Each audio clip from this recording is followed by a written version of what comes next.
Vision 2030, madini ni maisha na utajiri. Taarifa kwa vyombo vya habari tarehe 8 mwezi Mei mwaka 2025 kuwatoa wavamizi kwenye nyumba za shirika la nyumba la taifa namba 101 na 201 zilizoko kiwanja namba 17 na 18 Kitalu K, barabara ya Market Moshi mjini.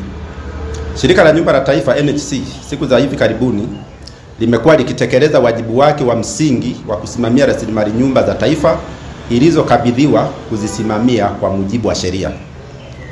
Nyumba tajwa hapo juu awali alipewa mmiliki wa awali ex-owner Bwana Paul Kiauka Njau atumie kwa kipindi cha uhai wake tu, kwamba baada ya mmiliki wa awali kufariki nyumba hizo zilipaswa kurejeshwa kwenye shirika la nyumba la taifa kama sheria ya utoaji wa majengo namba 13 ya mwaka 1971 inavyotaka.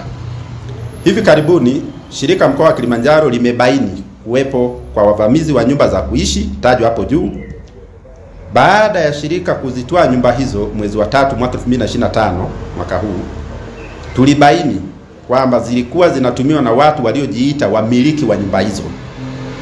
Uchunguzi wa shirika uliofanywa kupitia nyaraka mbalimbali ulionyesha kuwa nyumba hizo ni sehemu ya majengo yaliyotaifishwa na serikali na wamiliki wao walikuachiwa kutumia nyumba hizo kwa muda wa uhai wao tu.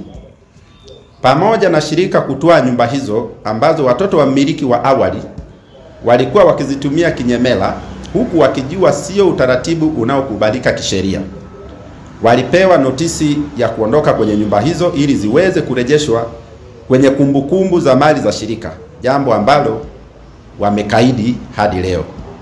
Shirika la nyumba la taifa NHC limeamua kutumia haki yake ya kisheria ya kuwatoa watu hao kwenye nyumba hizo ili taratibu zingine ziweze kuendelea.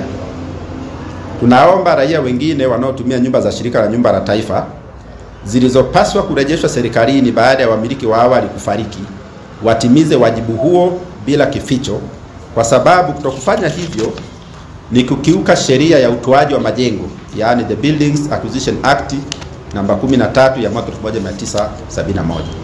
Taarifa hii imetolewa na kitengo cha habari na uhusiano shirika la nyumba la taifa.